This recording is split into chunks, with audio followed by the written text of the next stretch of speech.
So it was a pretty normal day. Jack went off to school as he normally would, feeling absolutely fine.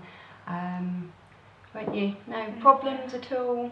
No. Off he went, and it was around lunchtime that we got a phone call to say that he wasn't feeling very well and he'd gone into sick bay.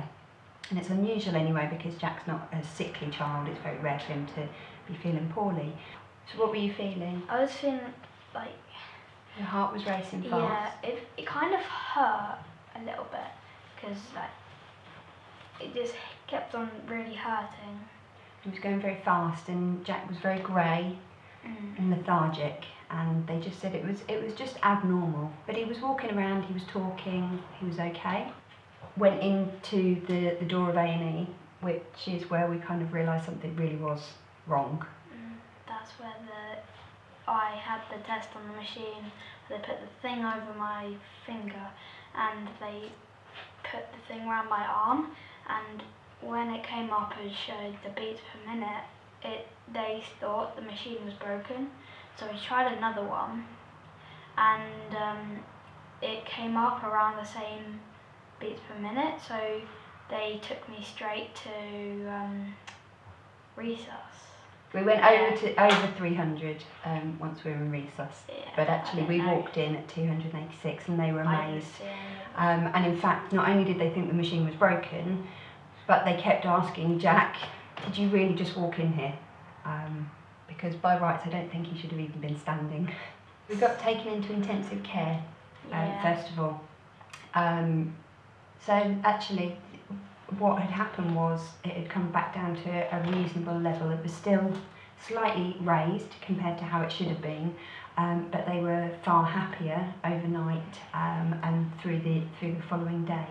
28th of June was the procedure. Went down to Great Ormond Street. We were told that it was something called an ablation, so they would either burn or freeze the pathway in his heart that was causing the problems. He was in the procedure in theatre for about 4.5 hours. They did the ablation with the heat, so they burnt it instead of freezing it, and that was due to the proximity to his natural pacemaker. So Jack's younger brother Harry came up with a really rather special idea that he wanted to raise money basically for other girls and boys who were poorly. So yeah, we've had lots of events. The school have been involved, the social club, cricket club, the York Cup, which is a veterans football match. Everybody's been amazing. We've got a Motown Soul Night coming up next weekend, which a third of the ticket money is going to Harry's charity as well, and we've got the local radio coming to interview him and talk to him as well. But everybody's been really blown away by, you know, the thought of an 8-year-old boy wanting to do something so kind, showing how much he loves his brother. And we've also been incredibly proud of how this one has just dealt with everything that he's been through. He's been incredibly brave.